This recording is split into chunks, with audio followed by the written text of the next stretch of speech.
मास दिवस का दिवस भा मर्म न जाने कोय रथ समेत रवि था केऊ निशा कवन विधि होय। साथियों नमस्कार, एएनपी न्यूज में आप सभी दर्शक बंधुओं का स्वागत है। मैं हूं आत्मा पांडे। बात इसलिए कही कि हम लोगों ने संविधान में भी लिखा है, चाहे जो लोग जानते हैं कि राजतंत्र बहुत ही खराब था, बहुत ही घटिया प्रणाली थी। इससे व्यवस्था को कैसे दुरुस्त किया जाए तो लोकतंत्र का निर्माण हुआ। लेकिन लोकतंत्र लूटतंत्र में बदल जाए और लोकतंत्र में जनता को सुविधा न देकर किसी खास विशेष व्यक्ति को दी जाए और इसी कहा जाए कि राजतंत्र से बढ़िया बेहतर व्यवस्था है। इसी के बारे में कुछ मैं शिक्षक के साथ कुछ वार्तालाप करते हुए आप लोग के सामने एक महत्वपूर्ण मुद्दा रखूंगा, क्योंकि शिक्षक बड़ा का कोई समाज सेवी नहीं। तो लोग को बहुत फिर भी बताए भी कि शिक्षक को गुरु की दर्जा दी गई है। गुरु और भगवान की तुलना भी कबीरदास ने बताया है, क्योंकि शिक्षक ही एक ऐसा समाज है जो सभी जात सभी धर्मों को लेकर चलता है। क्योंकि लोग शिक्षक को उच्च दृष्टि से देखते हैं, जिसका कहा जाता है सर मतलब जिसका आशय ऊंचा होता है। शिक्षक न किसी को जात देखता है न धर्म देखता है, और धर्म और जात देखो शिक्षक नहीं। तो हाँ सर, पहले मैं बताना चाहता हूँ, आपसे सवाल पूछना चाह रहा हूँ कि राजतंत्र बहुत ही खराब था, इसलिए व्यवस्था दुरुस्त करके लोकतंत्र का निर्माण किया गया। तो लोकतंत्र क्या आज बहुत बढ़िया प्रणाली बन गई है, खास करके भारत में। हम अन्य जगह तुलना ला लें, लोकतंत्र में क्या जनता को विशेष सुविधा मिल रही है? जनता इससे संतुष्ट है? इसके बारे में अपना कुछ तर्क दीजिए। संतुष्ट नहीं है अभी, देखने में लग रहा है। अभी जो भारत में यहाँ की जनता है ना, वही इसकी मालिक है। आगे आगे सुधार देखने को मिलेगा। जनता राजतंत्र हो लोकतंत्र हो, जनता हर एक की मालिक होती है। क्योंकि तुलसीदास ने लिखा है कि जिनके राज में पर्दा दुखारी सो नृप नरक की अधिकारी। तो बात नहीं कही, अगर जिनके राज में अगर जनता दुखी हो वो राजा नरक के अधिकारी के समान होता है, चाहे राजतंत्र हो चाहे लोकतंत्र हो। तो हमने लोकतंत्र में इसलिए लोग खुश रहते हैं कि 5 साल के बाद सरकार बदलने का मौका मिलेगा। लेकिन वही सरकार 5 साल के बाद जनता को लूट कर राजा बन जाए और जनता पर टैक्स लगा दे, इसलिए हम लोकतंत्र को बेहतर माने। इस पर आप क्या तर्क देना चाहते हैं? लूट तो कौन नहीं रहा है, सब कोई लूट रहा है। इसमें देखने वाली क्या बात है? हम ये नहीं लूटने की बात नहीं कर रहे हैं, हम कह रहे हैं कि राजतंत्र और लोकतंत्र, राजतंत्र लोकतंत्र से बढ़िया बेहतर लोकतंत्र है ना जी। तो लोकतंत्र में फिर जनता को कष्ट हो तो फिर लोकतंत्र कैसे रह गया? हम कैसे कहें कि लोकतंत्र है जहाँ संविधान की हत्या की जा रही हो कुछ माननीय सदस्यों के द्वारा और जनता पर अच्छा टैक्स लगा दिया जा रहा हो, इसलिए हम कैसे मान सकते हैं कि लोकतंत्र बेहतर व्यवस्था है?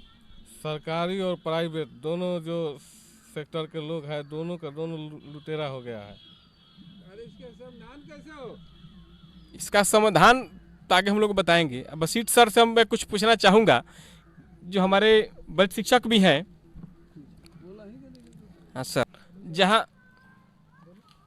हाँ सर, लोकतंत्र में तो सबसे बड़ी व्यवस्था है कि चुनाव। लेकिन चुनाव यहाँ हिंदू मुस्लिम बैकवर्ड फॉरवर्ड ऊंची नीच पर हो रहा हो, तो हम कैसे माने के बढ़िया? लोकतंत्र हो या राजतंत्र, जिस दिन हमारे देश की जनता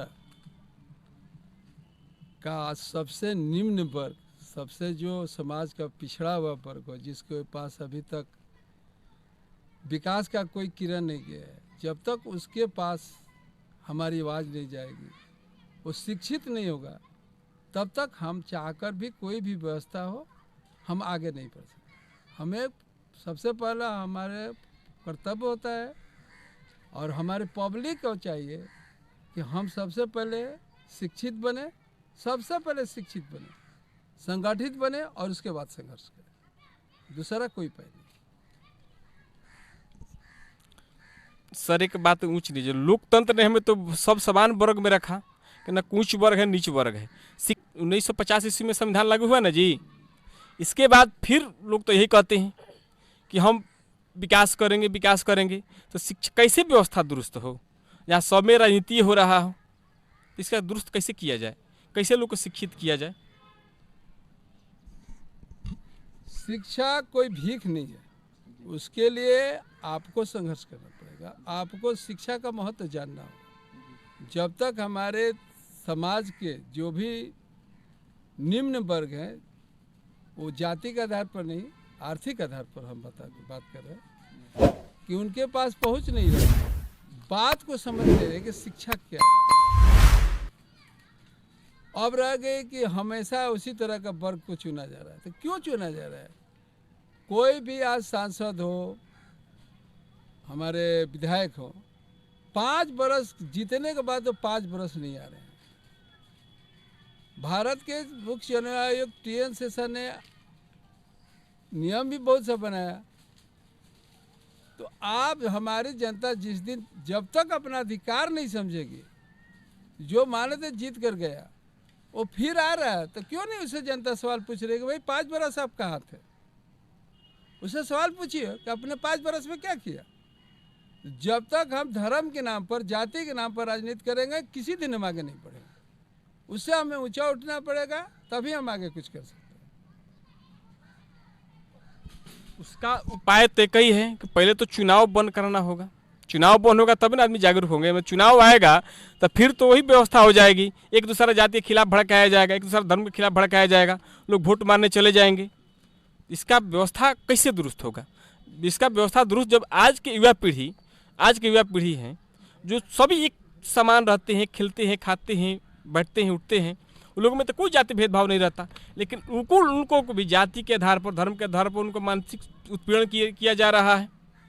क्योंकि आप शिक्षक हैं, आपका कोई भी बच्चा आता है, आपको पैर छूकर प्रणाम करता है। क्या आप लिखे हैं कि हमें पैर छूकर प्रणाम कीजिए? तो आप कहे नहीं है। आप बहुत से पढ़ाए हुए लड़के हैं जो नौकरी में भी जाते हैं, आते हैं, फलाना सर का नाम लेते हैं, आकर पैर छूते, हम देखा भी है। तो आपको तो जाति के आधार पर है ना पैर छूता, आप उसको संस्कार दिए हैं तब ना पैर छू रहा है। अगर संस्कार नहीं देते तो आपका पैर छूता। इस पर आप क्या कहेंगे? इस तरह के कितने से बच्चे हैं, ये मान लेते हैं आपकी बात सही है, हमारे समाज के 10% ऐसे बच्चे हैं जो शिक्षा की महत्व समझते हैं और गुरुओं को आदर कर रहे हैं। आज भी समाज में आज हम देख रहे हैं कि करीब 15-20 वर्षों से हमारे समाज के युवा वर्ग जो है वो करीब नशा की ओर अग्रसर हो रहा है। इस पर आप क्या कहें? नशा से कहा गया है कि नशा से नश्वर हो जाता है। इस पर सरकार को एक्शन लेना चाहिए। नशा क्यों करेगा? इसका मुख्य कारण है बेरोजगारी, भ्रष्टाचार। अगर सरकार नियम लगाने से थोड़े होगा। लिखा तो बहुत कुछ है, लोग पालता नहीं है। इसका मुख्य वजह है बेरोजगारी। कहा गया है कि नहीं पापस दरिद्र जग माही। अगर पापी पेट हो तो कोई भी पाप क्षम होता है। इस पर कोई उपाय होगा तबे होगा। केवल हम लोग जात के आधार पर, धर्म के आधार पर वोट देते रह जाएंगे तो नहीं हो जाएगा, क्योंकि सरकार बदलने से थोड़े होगा। सरकार तो पहले था कि समाज सेवी संगठन होते थे, आज तो जाति के नेता हो गए हैं, धर्म के नेता हो गए। इस पर थोड़े होगा। इसका कुछ न कुछ युवा वर्ग में जो आज नशा बढ़ते जा रहा है। पहले था कि लोग खैनी भी खाते थे तो बच्चों से छिपा कर खाते थे। आज धड़ल्ले लड़का दारू पी रहा है, हीरोइन पी रहा है। इसका उपाय क्या है, समाज से पूछना चाहते हैं हम। इस पर आप क्या कहेंगे? इसका कैसे दूर किया जाए? हमारे समाज में जितने भी लोग हैं, हम वर्ग आधारित बात नहीं करना चाहते हैं। वर्ग आधारित पर है, 2 ही वर्ग होता है, एक शोषित वर्ग होता है और एक शोषक वर्ग होता है। शोषक वर्ग कभी भी नहीं चाहेगा कि आप आगे बढ़िए। अधिकार कोई भीख नहीं है जो आपको मांगने से मिल जाएगा, उसके लिए आपको संघर्ष करना पड़ेगा। पहले हम शुरू में बोले हैं कि पहला सबसे बड़ी जरूरी है कि हमारे समाज के हर लोग, चाहे किसी भी वर्ग से हो, सबसे पहले वो पढ़ने को सीखे। जिस दिन पढ़ेंगे अपना अधिकार समझेंगे कि हमारे देश के प्रति क्या अधिकार है, समाज के प्रति क्या अधिकार है। आज जो भी हमारे बच्चे बिगड़ रहे हैं, उस बच्चों को बिगाड़ने में सबसे ज़्यादा हाथ हमारे अगल बगल का समाज क्या है, ना कि गार्जियन के। तो हमारे जो भी गार्जियन है वो ध्यान दें कि हाँ भाई पैसा बच्चों को दे रहे हैं, वो बच्चा पैसा लेकर क्या कर रहा है। जिस दिन हम अपना ही सुधार सबसे ज़रूरी है। आप अपना ही सुधार कीजिए, देश अपने आप सुधर जाएगा। सुधरने का मौका आपको एक बार पढ़ा था कि डॉक्टर भीमराव अम्बेडकर ने कहा था कि शिक्षा उस शेरनी का दूध होता है जो अपना हक छीन लेता है। लेकिन शिक्षा में भी राजनीति हो रही है। आज ठीक है, सर हम लोग सरकारी स्कूल में पढ़े थे, बहुत अच्छा मुकाम पर पहुंच जाते रहे हैं, लेकिन सरकारी स्कूल का पढ़ा हुआ लड़का जो भी मास्टर पढ़ाते हैं वही अपना लड़का का प्राइवेट स्कूल में नाम लिखवाते हैं।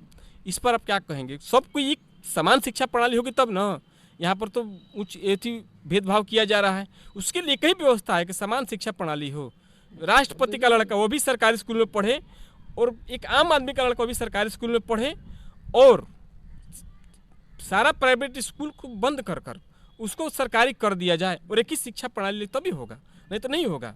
इस पर आप क्या कहेंगे? आपकी बात सही है, लेकिन आपकी बात जब तक जन जन तक नहीं पहुंचेगी, कितने हमारी और आपकी बातों को लोग समर्थन कर रहे हैं, हमारे ही और आप ही का वर्ग के लोग। कुछ लोग चाहते हैं कि नहीं भाई प्राइवेट ठीक है। आज भी सरकारी स्कूल के बच्चे, हम भी जान रहे हैं कि सरकारी स्कूल के जो टीचर हैं वो अपने बच्चों को खुद भेज रहे हैं प्राइवेट स्कूल में, और हमारे और आपके बच्चों को कह रहे हैं कि नहीं भाई सरकार में पढ़ो। क्यों हो रहा है? इसके पीछे कारण है कि आपको और हमको बांट दिया गया है। अंग्रेज चले गए, लेकिन जो उनको जो नीति था फूट डालो शासन करो, आज भी है और रहेगा। कब तक? जब तक आप अपना अधिकार नहीं समझिएगा, पढ़िएगा नहीं, लिखिएगा नहीं, जाति और धर्म से ऊपर नहीं उठेगा। मैं यही कहकर आप लोग वाणी को विराम दूंगा। लागू आप लोग कुछ कमेंट किए, वीडियो को पूरा देखिए कि हम में मुद्दा यही है कि लोकतंत्र कहा गया है कि जनता के लिए है, लोकतंत्र जाहिल गंवारों का शासन है। इसमें आप लोग क्या तर्क देंगे? मैं खास करके जो भी दर्शक बंधु देखेंगे पर जरूर कमेंट कीजिए। यही कहकर मैं वाणी को विराम दे रहा हूँ। जय हिंद, जय भारत।